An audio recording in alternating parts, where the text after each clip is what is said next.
Right. ಇನ್ನು November ಕ್ರಾಂತಿ ಬಿರುಗಾಳಿ ಬೆನ್ನಲ್ಲೇ ಕೆಲ ಸಚಿವರು ಶಸ್ತ್ರತ್ಯಾಗದ ಮಾತುಗಳನ್ನ ಆಡ್ತಿದ್ದಾರೆ ಅನ್ನೋ ಕುತೂಹಲ ಹೆಚ್ಚಾಗಿದೆ. ನಾನು ಬಿಟ್ಕೊಡ್ತೀನಿ ಅಂತ ಮಂತ್ರಿ ಸ್ಥಾನನ ಸಂಪುಟ ಪುನರ್ರಚನೆ ವಿಚಾರದಲ್ಲಿ ಹೈಕಮಾಂಡ್ ಹೇಳಿದ್ದೆ ಫೈನಲ್ ಅನ್ನೋ ಕೋರಸ್ ಧ್ವನಿ ಕೇಳಿಬರ್ತಿದೆ.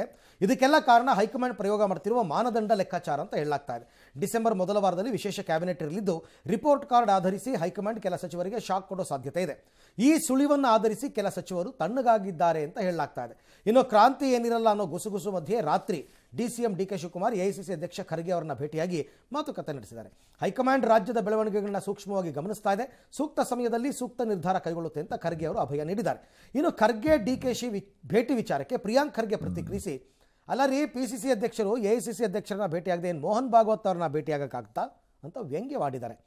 ನಮ್ಮ ರಾಜ್ಯದಲ್ಲಿ ಯಾವುದೇ ರಾಜಕೀಯ ಸ್ಥಿತ್ಯಂತರ ಇದ್ರೂ ಕೂಡ ಬಿಹಾರ ಎಲೆಕ್ಷನ್ ನಂತರ ಅಂತ ತುಮಕೂರಿನಲ್ಲಿ ರಾಜಣ್ಣ ಹೇಳಿದ್ದಾರೆ. ಮಾಲೂರು ಶಾಸಕ ನಂಜೇಗೌಡ ಸಚಿವ ಸ್ಥಾನದ ಆಕಾಂಕ್ಷೆ ವ್ಯಕ್ತಪಡಿಸಿದ್ದಾರೆ. ಅಧ್ಯಕ್ಷರು ಎಸಿಸಿ ಅಧ್ಯಕ್ಷರಿಗೆ ಭೇಟಿ ಆಗಿಲ್ಲ ಅಂದ್ರೆ ಮೋಹನ್ ಭಗವತ್ ಭೇಟಿ ಆಗ್ತಾರೆ. ಖರ್ಗೆ ಸಾಹೇಬರು ಬೆಂಗಳೂರಿನಲ್ಲಿ ಇದ್ದಾಗೆಲ್ಲ ಪಿಸಿಸಿ ಅಧ್ಯಕ್ಷರಾಗಿ ಅವ್ರು ಭೇಟಿ ಆಗ್ತಾರೆ. ಯಾವಾಗಲೂ ಅಷ್ಟೇ. ನಮ್ಮ ಅಧ್ಯಕ್ಷರಿಗೆ ನಾವೇ ಭೇಟಿ ಆಗಿಲ್ಲ ಅಂದ್ರೆ ಈಗ ನಾಳೆ ನಾನು ಹೇಳ್ತಾ ಇದ್ದೀನಲ್ಲ, ಖರ್ಗೆ ಸಾಹೇಬ್ರಿಗೆ ಭೇಟಿ ಆಗಿ ಬಂದ್ರು ನೀವು ಹೇಳ್ತೀರಿ ನಾನು ಏನೋ ಕ್ಯಾಬಿನೆಟ್ ರಿಷಫಲಿಗೆ ಹೋಗಿದೆ ಅಂತ. ನಮ್ಮ ರಾಜ್ಯದಲ್ಲಿ ರಾಜಕೀಯ ಸ್ಥಿತ್ಯಂತರಗಳು ಏನೇ ಇದ್ರೂ ಕೂಡ ಬಿಹಾರ್ ಎಲೆಕ್ಷನ್ ರಿಸಲ್ಟ್ ಬಂದ ಮೇಲೆ ಕಾಂಗ್ರೆಸ್ ಬರಲ್ಲ ಅದನ್ನಲ್ಲಪ್ಪ. ರಾಜಕೀಯ ಹಿಂಗೆ ಇರುತ್ತೆ ಹಾಗೆ ಇರುತ್ತೆ ಅಂತಕ್ಕಂಥದ್ದನ್ನ ಯಾರು ಕೂಡ ಊಹೆ ಮಾಡ್ಲಿಕ್ಕೂ ಕೂಡ ಆಗೋದಿಲ್ಲ. ಈಗ ನಾನು ಸೋಮವಾರ ದಿವಸ ಬೆಳಿಗ್ಗೆ ಮನೆಯಿಂದ ಹೋದಾಗ ಮಂತ್ರಿ ಅಂತ ಹೋದೆ, ವಿಧಾನಸೌಧ ಒಳಗಡೆ ಹೋಗಿ ಕೂತಾಗ್ಲೂ ಮಂತ್ರಿ, ಆಚೆಗೆ ಬರುವಾಗ ಮಾಜಿ ಮಂತ್ರಿ ಆದ. ಷಡ್ಯಂತ್ರ ಇವೆಲ್ಲ ಬಿಹಾರ್ ಎಲೆಕ್ಷನ್ ರಿಸಲ್ಟ್ ಬಂದ ಮೇಲೆ ನೋವಾಗ್ತದೆ. 4 ಜನ ಕಾಂಗ್ರೆಸ್ ಎಂಎಲ್ಎ ಇದ್ರು ಕೂಡ ಕೋಲಾರ ಜಿಲ್ಲೆ ಈ ಕರ್ನಾಟಕ ರಾಜ್ಯಕ್ಕೆ ಮೊದಲ ಮುಖ್ಯಮಂತ್ರಿ ಕೊಟ್ಟಂತ ಜಿಲ್ಲೆ ಇದು. ಇವತ್ತು ಪವರ್ಫುಲ್ ಕಾಂಗ್ರೆಸ್ ಸರ್ಕಾರ ಇದೆ, ಆದ್ರೆ ಒಬ್ಬ ಮಂತ್ರಿ ಇಲ್ವಲ್ಲ ಅಂತ ನೋವು ಕೂಡ ಇದೆ. 4 ಜನ ಕಾಂಗ್ರೆಸ್ ಎಂಎಲ್ಎ ಸರ್ಕಾರ ಗಮನದಲ್ಲಿದೆ, ಅದು ಮುಖ್ಯಮಂತ್ರಿ ಉಪಮುಖ್ಯಮಂತ್ರಿ ಹೈಕಮಾಂಡ್ ಗಮನದಲ್ಲಿದೆ ಅಂತ ಅವಕಾಶ ನಮ್ಮ ಜಿಲ್ಲೆಗೆ ಬರ್ತದೆ. ಜೀನಿ ಸ್ಲಿಮ್ ರೆಫರ್ ಮಾಡ್ಬೇಕಾದ್ರೆ ಕಾರಣ ಏನಂದ್ರೆ ವೇಟ್ ಲಾಸ್ ಸಲುವಾಗಿ ನಾನು ಬಹಳ ಜನ ಕೇಳಿದ್ರು. ಫಸ್ಟ್ ನಾನು ತಗೊಂಡು ನನಗೆ ರಿಸಲ್ಟ್ ಬಂದ್ಮೇಲೆ ಆಮೇಲೆ ನಾನು ಜೀನಿ ಸ್ಲಿಮ್ ಇನ್ನೊಬ್ಬರಿಗೆ ಪ್ರಿಪೇರ್ ಮಾಡಿದ್ದೆ. ಸುಸ್ತಾಗೋದು ಕಡಿಮೆ ಆಯ್ತು, ವೀಕ್ನೆಸ್ ಅದು ಏನೂ ಇಲ್ಲ, ಪೂರಾ ಹೆಲ್ದಿ ಅದೇನೆ. ವೇಟ್ ಜಾಸ್ತಿ ಇರೋರಲ್ಲಿ ಏನೇ ಡೌಟ್ ಇಲ್ಲದೆ 100% ಬಳಸಬಹುದು. ಪ್ರತಿದಿನ ನಮ್ಮ ಜೀನಿ ಸ್ಲಿಮ್ ನ ಯೂಸ್ ಮಾಡಿ ಯಾವುದೇ ಸೈಡ್ ಎಫೆಕ್ಟ್ ಇಲ್ದಂಗೆ ನೀವು ಸಣ್ಣ ಆಗ್ತೀರಾ.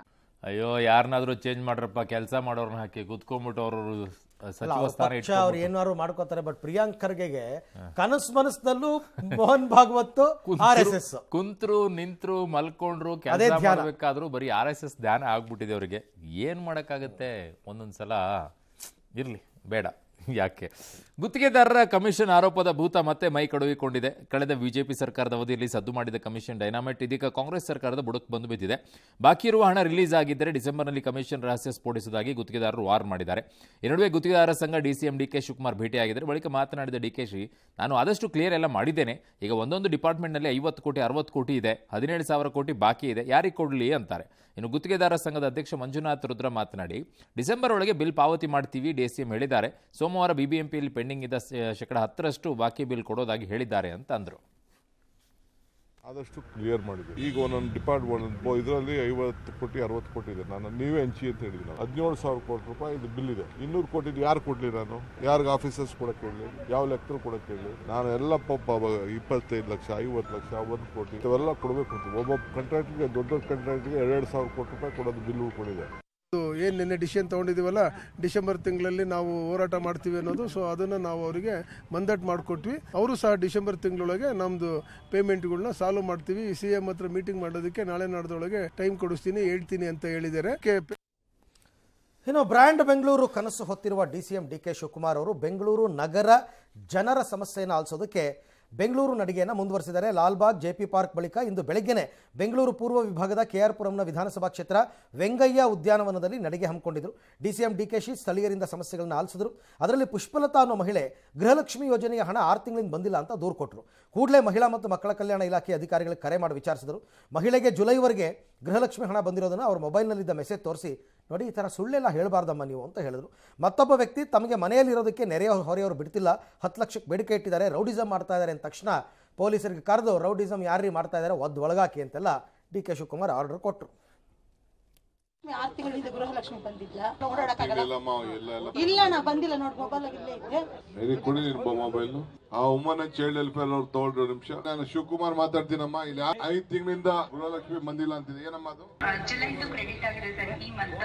ಅವ್ರದ್ದು ಏನಾಗಿದೆ ಅಂತ ನಾನು ಪರ್ಸನ್ ಮಾಡಿ ಅವರಿಗೆ ಅಡ್ರೆಸ್ ಮಾಡ್ತೀನಿ ಸರ್. ಜುಲೈ ವರೆಗೂ ಎಲ್ಲರೂ ಕ್ಲಿಯರ್ ಆಗಿದೆಯಾ ಇಲ್ಲಿ? ಎಸ್ ಸರ್ ಆಗಿದೆ.